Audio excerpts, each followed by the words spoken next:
Gaffer, great character from both sets of players, but should that game even started? Is what, sorry? Should it have even started? Possibly not, you know, but I think the referee got to a point where his call was round about 1:30, and just before that he'd really come down, and I think as it started to thaw out, it got very slushy and the ball wasn't rolling proper, but you know, it probably suited Wycombe a lot more than it suited us. But what I've found today from my team is they have got a character to stand firm and stand tall, and you know, Wycombe throw everything at you, whether it's a good pitch, bad pitch. You know, everything's aerial, everything's coming in at you from different angles, and we withstood that excellently. So the character of my team was tested today, and for 37 minutes until Louis went off, we totally dominated proceedings. Was never in doubt that, you know, we was going to get a result here today, and my team proved that first half, going 1-0.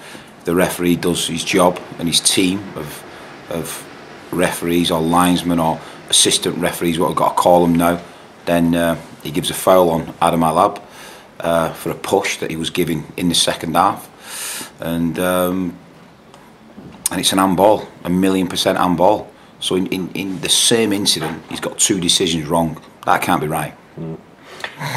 Conditions have cost you with Ryan Law. How bad is it? How's he look? Don't know, and I won't know till you know, till maybe tomorrow afternoon when we do an evaluation on it. You know, I'll know more in the next hour. But these things have got to settle down over 24 hours, and we'll allow that to happen until we give an evaluation on that. But yeah, you know, he was excellent. You know, he was getting hold of the ball, he was linking it for us, and in difficult situations, he showed his true class and character today. So we're not too sure, but listen, we've got. Referee's going. Yes. I'll have to come back. Can I come back and finish this? Yeah, I need to see the referee. You're going after. Yeah. It goes that way. Sorry, guys. You're going from where you were. So Yeah. Gaffer, as well as losing Lowy, have you lost Danny Mayer as well? Again, I don't know. You know, I'm not too sure. I think obviously just been trying with the referee there. So you know, these things of over the next hour or two, we'll be able to make an assessment on Danny, and he come off injured. That's one thing I do know, but I don't know the extent of the injury right now. There's been quite a lot going on after the game, so I'll look into that, and we'll see where we're going with that one. What sort of chat you had with the referee? Was it an angry one? Honest one, just an honest one. It's quite blatant, you know. Alamadab does not go down that easy from a push from a young kid, you know what I mean? He stays strong, stays on his feet. It's a foul. It's a foul that he's been giving all the second half, and it's a foul. But he's actually used his hand then after that to push it into his path to score a goal. So it's a double negative, and you know, it's 1-0 all day, every day, that game, and by a referee's decision, and solely on that, you know, we've not got the 3 points. Nick Pope's coming. He's a big lad, isn't he? He's a big lad. He's an athletic lad, but what he does do incredibly is he's made low saves. You know, for someone who's so big and commanding and demanding, he makes low saves. Very athletic. And you know, we're delighted to have him, and he's the structure that you know I did want, but we done really well getting him. You know, massive credit should go to the keeper coach down at Charlton for getting him here and seeing us as part of his development long term. But you know, he wants to get to the Premiership, and he's got an inner belief and an inner quality to certainly get there, and we might be part of that journey. Joe Riley, didn't know Joe Riley today? No, he trained yesterday, and I had to stop training halfway through. It's ridiculous down there now, you know, down at Lower Gig, and the pitch was so heavy. We'd gone from training at Bolton on Wednesday on quite a dry pitch, well drained, got on that, and it was just too heavy. So he slightly pulled his hamstring, so you know, he might have got through some part of the game today, but obviously as a new signing, we want to make sure that he's fully tilted and ready to go. So really disappointed that I've not been able to utilise Joe, but he's settling in well, and you know, Sawsey again done fantastic out there as a standing right back. As for the game itself, is that 2 points lost? But it's 2 points that we've not earned, and I'm not too sure if it's anything Bury Football Club could have done about that. You know, we've got the game on. I spoke to Mike earlier this morning. His staff have worked round the clock to get this game on. The maintenance team have just gone in overdrive to shift snow and get this game on, and all credit to Bury Football Club for getting the game on. But certainly, it's 1-0. If the referee association get this right here today, then it's 1-0, because Pope's had one low save to make, and that's it in the game. It's a continual, not moan, but criticism about the standard of refereeing again. It's not just from me. I speak to other managers, League 2, League 1. The standard is not there. It's definitely not there. The pyramid's wrong. The elite referees, and they are the elite. They're outstanding. They're the Premier League referees. We are the system that pins that up. League 2 and League 1, non-league, the system that pins that up and gets them to the pinnacle, but doesn't really get supported. The association doesn't get supported, and someone needs to really get behind this and make sure that the millions and billions up at the top end come down to League 2 and League 1, so we can have some professional referees, because the professional referees in the Premiership are definitely getting, they are getting better, they're getting fitter, and I've watched again since I've been here really, and since I've been watching League 1, the decisions don't get better, but nothing really happens. But a lot of my pals, a lot of friends seem to lose their jobs. So something's got to happen, because the pressure on managers to keep their jobs is quite insatiable. But I don't know if there's recourse, or it doesn't seem to be, but the standard's certainly not there. Will it ever change? If they go professional, yeah. If the referees association, they've got good people within there, they know what they're doing, they've got processes in place, but you need funding like anything to be brilliant at anything. You look at the cycling team, that was funded by millions of pounds and it become a world champion. To become anything great, you need funding, you need support, you need sponsorship, and that could come from the Premiership, because that's where the best referees in League 2 and League 1 end up. Got a feel for Mike and his lads now. They've only got 7 days to get that ready again. It's going to be a tough ask. It really is. You've seen it. There's 3 or 4 parts of the pitch, isolated parts that have really failed. There's stagnant water on it that's sticking, and it's a real drag. So, Mike this morning, he'd shifted so much work and put a lot of big work shift in, and I feel for them, because they're doing everything they can to try and get that pitch into something that looks like it was a couple of months ago. Is this going to be an end of the season job for it gets done properly? I'm not sure. I think the company that come in are going to have to really come in and nail it and make sure it is in a better state, because certainly start of the season it was a top quality pitch, and as soon as the adverse weather's come, it's just become blancmange. To be fair, because it's all sort of a lot of talk about what this, that, and the other. But don't you think it wasn't a bad game under the conditions? By different styles. It was one of the ugliest games I've ever been involved with. It was ugly down there, but that doesn't represent football, does it? That it's a different style of football. It represents character. Listen, if people want that, then people can. I thought it was horrible. I thought it was ugly. I thought it was so low in quality. The first half we did a bit of quality stuff, but so poor in quality from both teams. Wow, it was horrendous, and that's what I'm saying. It was just a 1-0. 1-0. We scored the goal, and even their goal, the guys messed about on the line. It's not really a great goal from us. It was more of a mistake. Wasn't many chances created. Hey, if people want cut and thrust, brilliant. That's what we'll have to serve up. But I'm not going to change the way we try and do things, because that isn't football. What I've seen here today. Well, I must be getting easy to please in my old age then, that's what it is. I mean, I'm guessing that you don't like Wycombe's style of play then? I've just said to the lads, whatever you do, you walk out of this room today and you respect every one of them players and the way that they do things, because every man knows the job, and that's why they wear the end of the league. The way they run for each other, the way the spirit they've got, the way they're never beaten.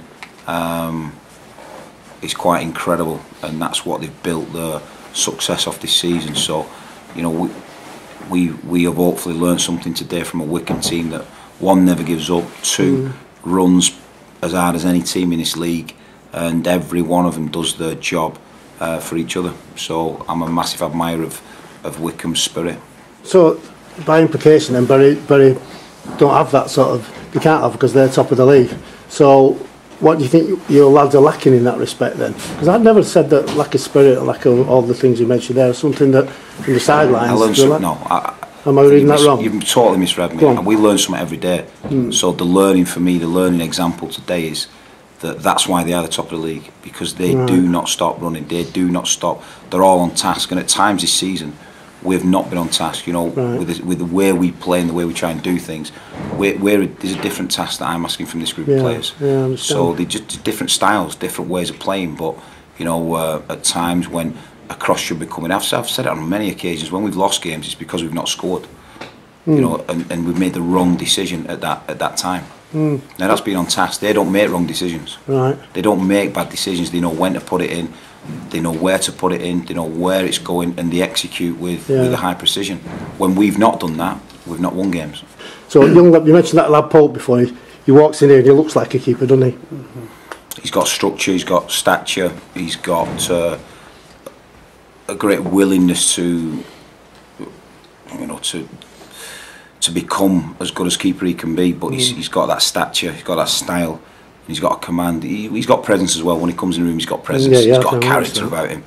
Like I said, I believe we've done well getting him, and you know, it's a good signing, good bit of business at the end of the season, and things work out differently, don't they? You know, if the new manager lost his post probably a week after, so we might not got him. So while we have got him, you know, he's going to do really well here. He didn't know the answer to this actually. Therefore, with that manager change, there's no recall on him, is there, Benny? No, there's not. No. So he's there for. He's locked into. Where do you pick somebody like up that from? I know he played 20 odd games last year. So you're aware of him from last year? I think he's quality from last year, and then we sort of spoke to a few managers in the champ. You know, he played against, and it was just a name that we kept tracking. Brassey's sort of friend Ben Roberts, the keeper coach from the past. I think he grew up with Brassey. You know, he knew what we were doing here, and them two had a chat, and you know, we've got him up here. So now it's a good signing. What happened with Brassey, by the way? There, when he gets, was he sent to the stands, presumably? Yeah, first time in his career. Is it really? Yeah, it is. Yeah, and he's beside himself with that. But you know, we'll look at that. You know, we try and get the respect and the discipline right, and you know, if he said the wrong thing, then I've got to make sure that I can speak to the association on Monday and try and make sure we put it right, because you know, we've got to have respect between officials and staff and all players, and you know, it's something we promote here. But we'll get to the bottom of what happened.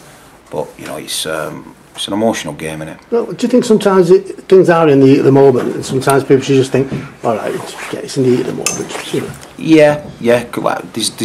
There's what I'm saying about the association.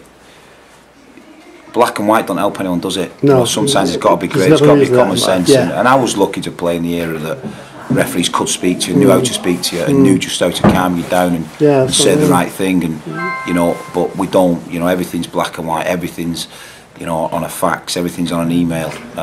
Nobody wants to sit in a room anymore and talk or discuss, or I don't know. That's social nomics, isn't it? That's people who just can't speak to each other. And that's what I saw today. You had a fourth official who didn't actually get involved with it. You know, no, he didn't. And yet some do it. Well, they always do. That's the process. The process is the fourth official calms it down, gets the two professionals speaking again, and says, "Listen, any more of that, and we can do something about it." But that weren't done. I think, you know, the assistant linesman has decided to send him off, call the referee over. Usually, your fourth official is the one who mediates, and that's what they're there for. Because he's next to him. Well, yeah, he's heard it himself, hasn't he? So I don't know. We'll get to the bottom of that Monday.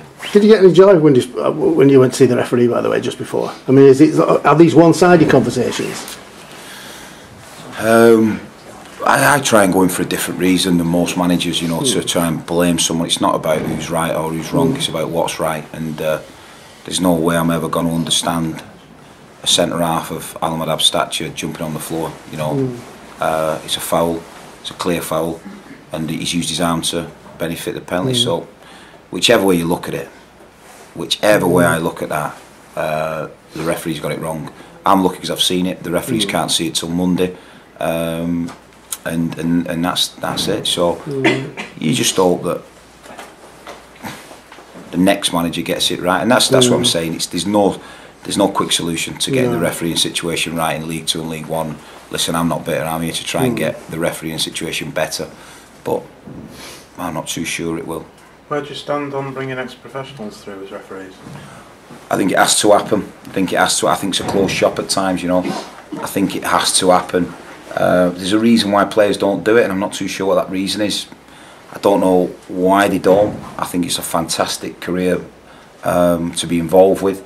You know, if my sons who play a lot of football wanted to be a referee and be as professional as some of the top guys, I think it's a fantastic life to get to the top of refereeing, you know, and that's probably why I do care so much about it. But you know, I'm involved in grassroots, I'm involved in academies, and the whole system doesn't work. The respect levels from people is not to be seen, so I can understand why people don't get involved with it. And I'm really passionate about it, and the Referees Association know I am. David Ellison knows I am, because I'm sick and tired on Sunday morning, Saturday morning watching. You know, I've watched 2 games this morning, and it doesn't get better. Well, I think that's the problem in this sort of level, is the retention rate at a lower level has a knock-on effect at this level. Absolutely. So bringing professional players through might be the answer. How do you do it? You know, I don't know, but say there were 5 or 6 knocking about and that we could use as great examples, then it might be that there's just a couple that come through and sort of the association learn off. Because honestly, you know, it's like the penalty down at Dagenham. It's common sense. The defender has made the wrong decision from a football situation, and he's tried to make up for it. And that's football. That's football knowledge. So when you're a player, you're thinking, defender's got caught out there. It's a foul, but the referee gets them wrong. And I totally agree. I'd love it to change. I really would. But there could be millions thrown at it from the Premiership, but it's not, and that gets my goal. Just come back on other things. You brought a couple of lads in. Any more like to come in? We're balanced. We'll assess Louis. We'll assess Danny May. You know, brought 2 in, but I might have lost 2. Don't know how long for. So we'll assess that. Do you know what? If the right one come along, I'm sure that we would do. If the right one come along. You're building I had to laugh when Louis came off. You start looking, it's a pretty young squad this now, isn't it? You know, you're sort of replacing older with younger all the time. You know, that was the plan from the outset. You know, players that you could have resale value on. Yeah. You know, look at Joe Riley, and he's a player that fits what we're trying to do here. He's someone who, what he's played, maybe 30, 40, 50 games. I'm sure that, you know, he's got the profile to play at a lot higher level. So, you know, we've got a few players who fit that ilk. I want to have a dynamic team. I want to have an athletic team. You know, and that's what we're trying to build out for the future. But yeah, definitely, it's a real plan here, and we're in the early stages of it. How close are O'Brien and Mills? They train with us the back end of this week. We'll step that up. They'll do double. They'll train with us during the week. Sorry, during the day in the morning, and then they'll do the next bit. You know, they'll do the second part of the rehab in the afternoon. So they've got really big weeks next week. Right. So yeah, I'm looking forward to getting Keelan and Pabs back with us. It's a pretty handy squad then, isn't it? It's a brilliant squad. It's a brilliant squad, and again, that squad showed fantastic character today. Brilliant. Just as a follow-up with that, only one little question really, is there any part of the squad do you feel that does need strengthening at this point, if you're thinking about bringing an extra player in? No, but again, if there's someone out there that we believe we can make an asset for the football club, that's the next part of the plan. Okay. To be able to have developing assets in the team is something that is part of this plan. So if someone come up like a Joe Riley who had that CV and had the potential, then yeah, we'd take them. And just as a follow-up to that then, I suppose, the balancing of the squad, because you're happy now that you've got the full backs in place, you've got everything balanced. You obviously slightly changed your formation, and that's one of the reasons why you wanted a specialist right back in. Was the pitch part of the reason why you wanted to make that change, or was it more just a structural part of the team you wanted to play a different way? Yeah, just make sure that when we do switch systems, you know, we'll go back to the 3-4-3, maybe as the pitch is, you know, maybe April time, something like that, you know, when we can get the slick game going again. But There's more solidity about us with a 4, but you know, it's a system. I do like 3-4-3, and now we can do either. And we can flip in midstream as well. Do you know what I mean? We can play. We can flip that system. So you've got to have that flexibility, but we've got a well balanced squad. Okay. Right. Cheers. Cheers, guys. Thank you. Thanks.